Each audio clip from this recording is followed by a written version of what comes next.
kerusakan. Maka Allah ingatkan, ini orang-orang Yahudi, termasuk juga belakangan orang-orang Nasrani juga begitu. Dikasih kitab, tetapi mereka tidak mau memahami dan tidak mau mengamalkannya. Itu Allah umpamakan kamatsalil himar, seperti keledai, seperti himar yahmilu asfar, keledai yang bawa buku-buku tua. Apa arti bagi keledai buku? Ya nggak ada gunanya. Wong keledai nggak bisa baca memang. Itu. Nah begitulah manusia-manusia yang diberikan oleh Allah Subhanahu wa Ta'ala kitab, tapi mereka tidak mau memahami, tidak mau mengerti, tidak mau mengamalkan, maka itu seperti keledai. Bisa mathalul qaumil ladzina kadzdzabu biayatillah. Sangat buruk perumpamaan orang-orang yang mendustakan ayat-ayat Allah.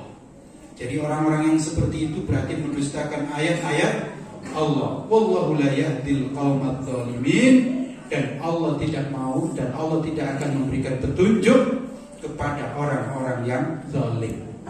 Dikasih kitab tapi tidak dipahami dan tidak diamalkan, itu namanya zalim.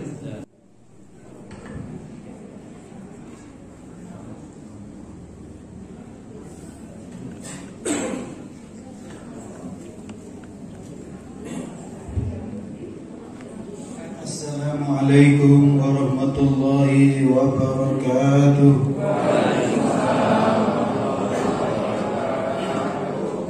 Alhamdulillahi rabbil alamin. Wassalatu wassalamu ala asyrafil anbiya'i wal mursalin nabiyina Muhammadin wa ala alihi wa sahbihi ajma'in. Asyhadu an la ilaha illallah wa asyhadu anna Muhammadan abduhu wa rasuluh. Bapak, ibu-ibu dan saudara-saudara sekalian, apa kabar semuanya? Bapak sehat? Ibu-ibu sehat semuanya? Sudah buka puasa? Sudah. Ini malam yang berapa? Nah, ketujuh atau keenam? Keenam atau ketujuh? Atau ada yang kelima? Semoga Allah Subhanahu wa Ta'ala senantiasa memberikan kepada kita kekuatan kesehatan sehingga kita bisa mengisi bulan Ramadan dengan sebaik-baiknya mulai dari awal hingga akhir nanti. Dan kita bersyukur kepada Allah karena kita telah dipertemukan oleh Allah Subhanahu wa Ta'ala dengan bulan Ramadan yang kita nantikan ini. Alhamdulillah, doa kita dikabulkan oleh Allah. Tahun yang lalu kita berdoa ingin berjumpa dengan bulan Ramadan kembali. Dan betul, kita berjumpa dengan bulan Ramadan di tahun ini. Dan rasa-rasanya di tahun-tahun yang lalu belakangan itu kita seakan-akan gak berjumpa dengan bulan Ramadan. Seakan-akan bulan Ramadan lewat begitu saja. Tapi Alhamdulillah ini semuanya bisa berjumpa dengan bulan Ramadan dengan sepenuh hati. Masjid juga penuh, Alhamdulillah. Soft rapat, ya kan? Rapat juga kan? Gak perlu jarak-jarak, ya kan? Masih kurang, insya Allah ditambah di luar itu halaman, ya kan? Alhamdulillah. Masjid berubah tambah luas, jamaahnya tambah banyak. Ya, ya kalau diperluas saja nggak tambah, rugi juga.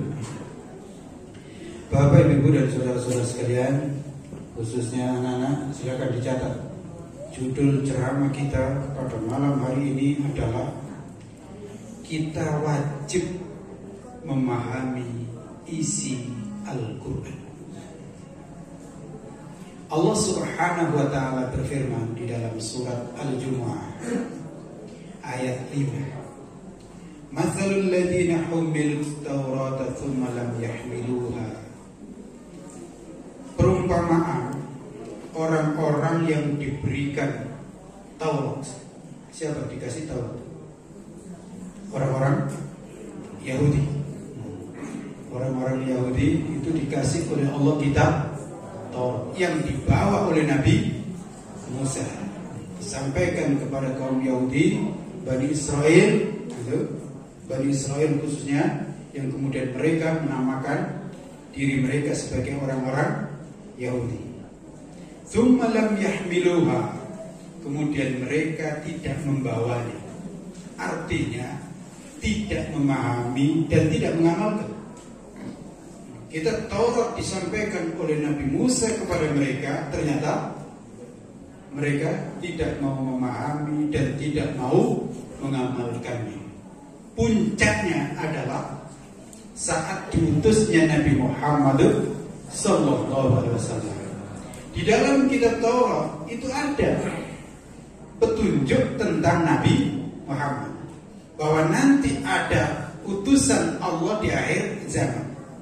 Utusan Allah yang terakhir namanya Muhammad, atau disebutkan namanya Ahmad. Ciri-cirinya lengkap di situ. Tapi ternyata saat Nabi Muhammad SAW diutus, dan mereka tahu ini adalah utusan Allah, tapi justru mereka tidak mau memahaminya dan tidak mau menerimanya. Berarti apa? Mereka tidak mau mengemban amanat yang ada di dalam kitab mereka sendiri, yaitu Taurat. Dan sebelumnya banyak sekali ajaran-ajaran Allah Subhanahu wa Ta'ala yang diselewengkan, yang disembunyikan, yang ditukar, yang enak disampaikan, yang gak enak disimpan, kira-kira begitu.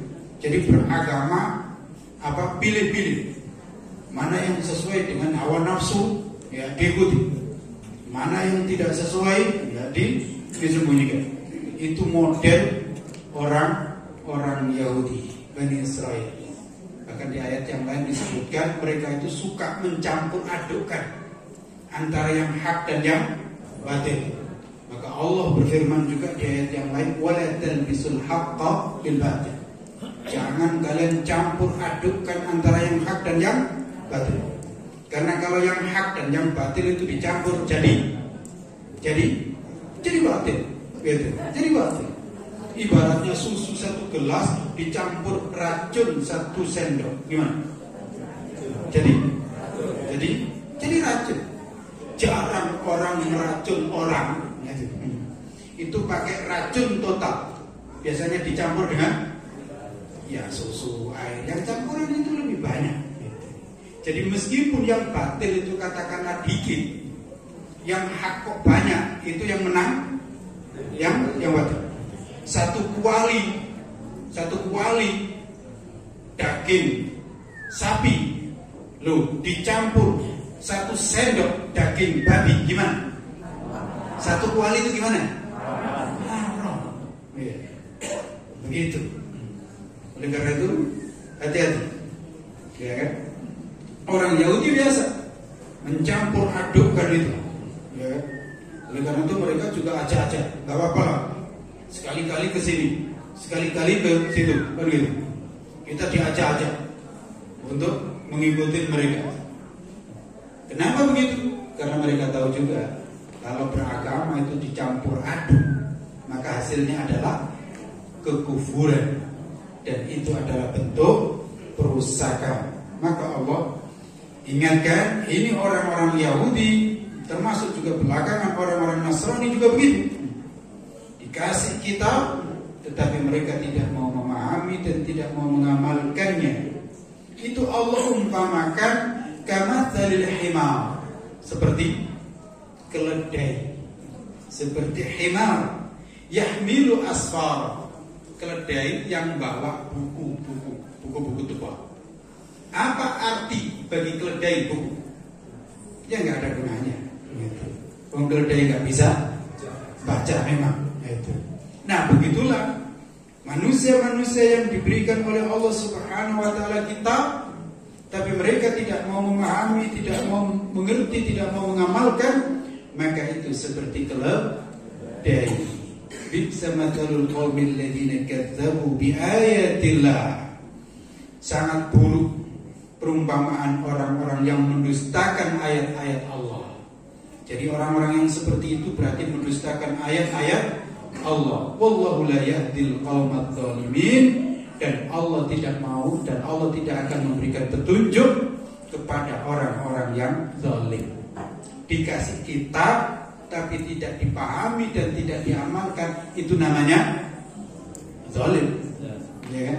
Atau tahu tapi tidak diamalkan, itu namanya zalim. Gitu.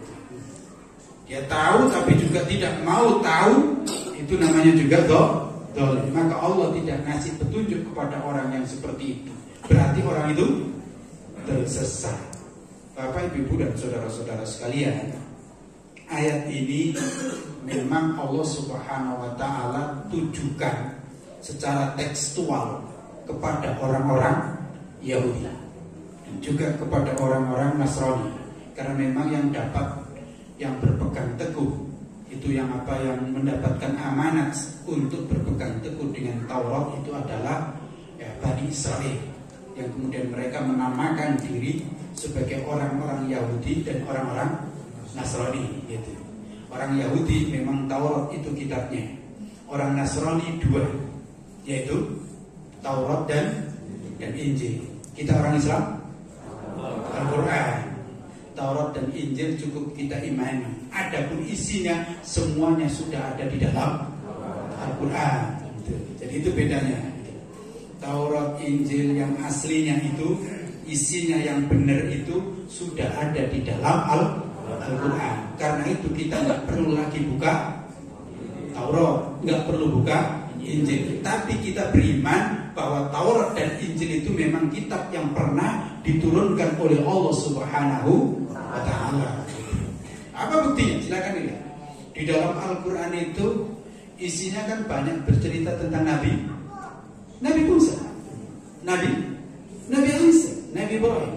Kalau cerita tentang Nabi Muhammad justru sedikit, justru sedikit cerita tentang Nabi Muhammad di Al-Quran.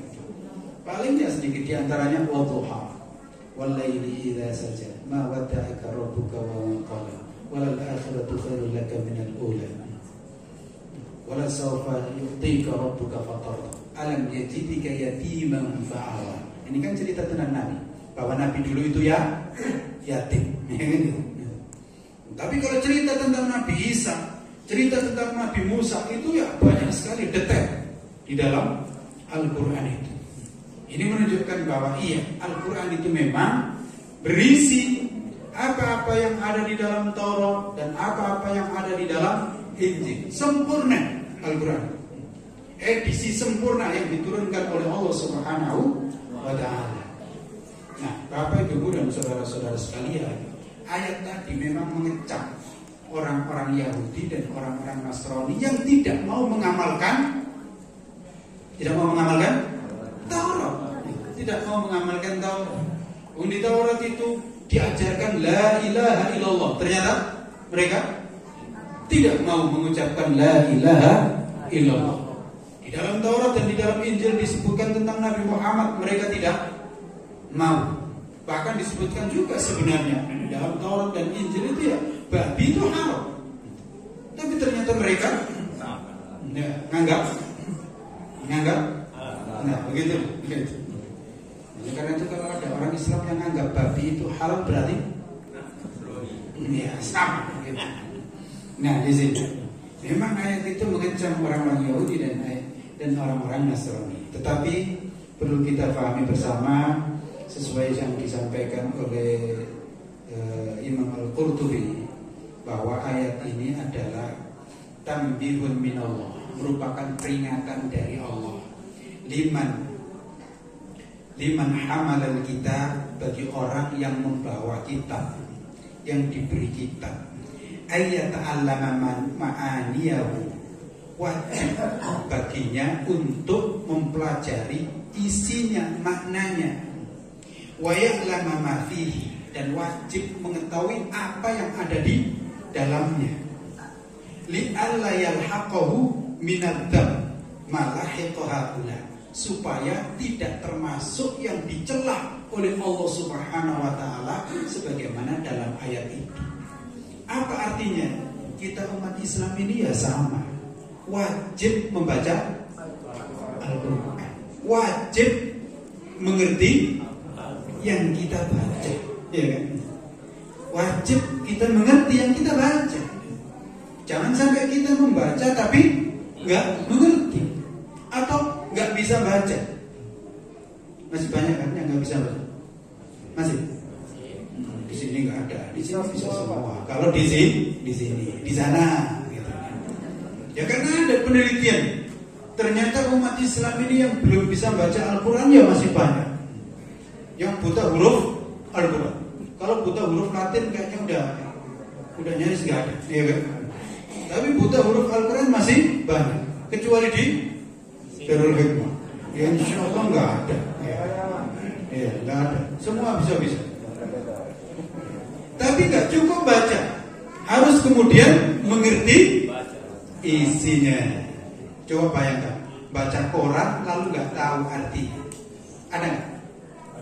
Ada nggak orang baca koran? Oh, ada mana? Saya nggak percaya soalnya. Ya, misalnya kita nggak bisa bahasa Inggris, lalu membeli koran bahasa Inggris, ada nggak? Ada. Mana? Nggak ada. Karena kita baca koran itu untuk apa? Untuk apa?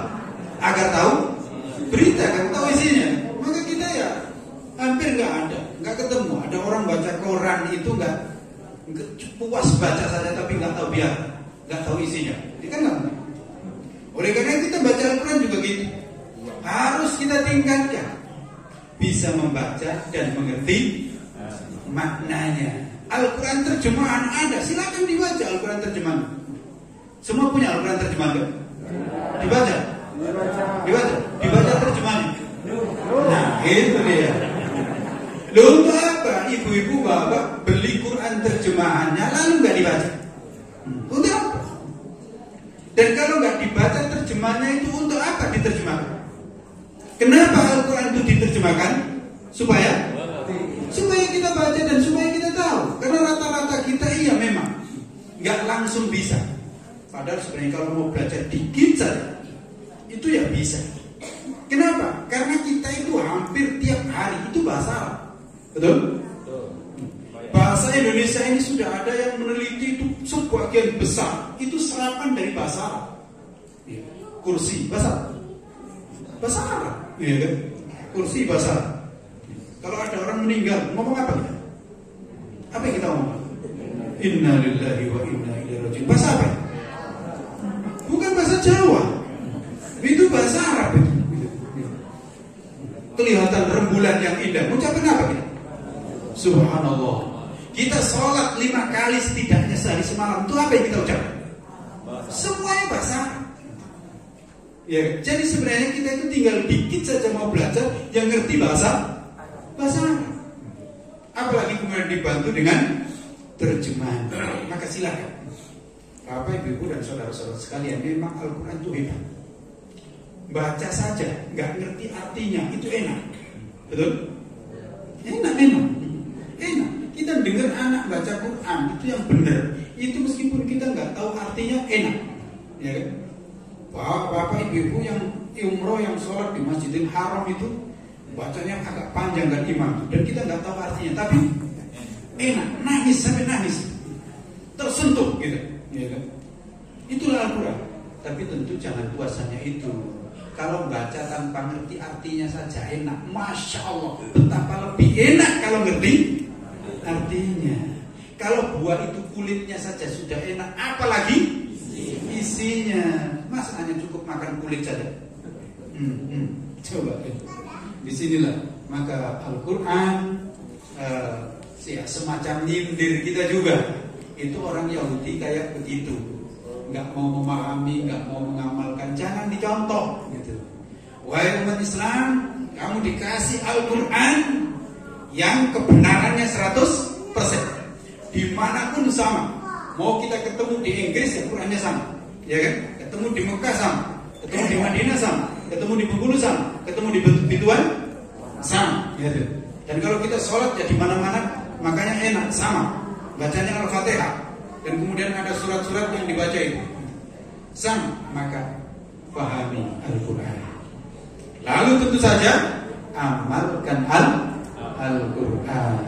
Nah, kalau kita tidak mengamalkan Al-Quran, itu ya sama dengan kira-kira kita dapat resep, sudah kita belikan obat, tapi obat itu nggak kita minum. Gimana ceritanya? Ada gunanya? Kita dapat resep dari dokter karena sakit ini, ya kan? Sudah kita bawa ke apotek, lalu sudah kita dapatkan obat, tapi obat itu kemudian nggak kita makan, nggak kita minum. Apa artinya? Tidak ada gunanya. Itulah Bapak Ibu dan saudara-saudara sekalian, semoga kita semuanya mendapatkan petunjuk dari Allah Subhanahu wa taala. Di bulan Ramadan ini kita mendapatkan anugerah agar Al-Quran nuzul masuk ke dalam hati sanubari kita, mewarnai akal pikiran kita, mewarnai hati kita, dan mewarnai perbuatan kita, sehingga insya Allah kita tidak termasuk orang-orang yang disebut oleh Allah seperti keledai.